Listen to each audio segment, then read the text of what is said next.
Out of the वे का क्या मतलब होता है, ये आज की इस वीडियो में सीख लेते हैं।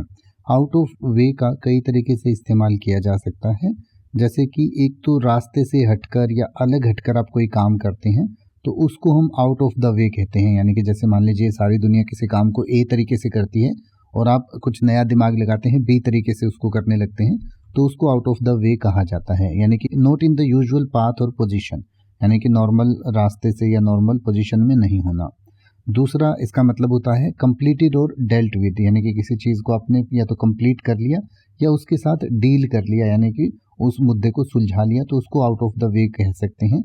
तीसरा इसका मतलब अनयूजुअल और एक्स्ट्रा ऑर्डिनरी भी हो सकता है, यानी कि कोई भी चीज़ ऐसी है जो बाकी नॉर्मली होनी चाहिए उससे बिल्कुल अलग है, बिल्कुल असाधारण है या बिल्कुल एक्स्ट्रा ऑर्डिनरी है, तो उसको भी आउट ऑफ द वे कहा जा सकता है। जैसे कि आप ये कहें कि गांव रास्ते से हटकर है लेकिन अपनी प्राकृतिक सुंदरता के लिए देखने लायक है, तो आप कह सकते हैं the village is out of the way but it's worth visiting for its natural beauty.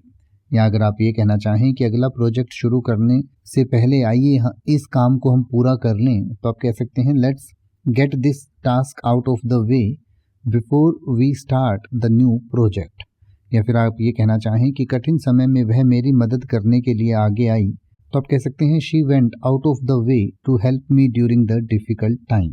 यानी कि यहाँ पर ये मतलब है कि उसने अपना काम छोड़कर, या जैसे उसका मदद करना नहीं बनता था फिर भी उसने मदद की, तो उसके लिए कहा गया है कि she went out of the way to help me during the difficult time, यानी कि उसने अलग हटकर जो है मेरी मदद की जब मेरा बुरा समय चल रहा था।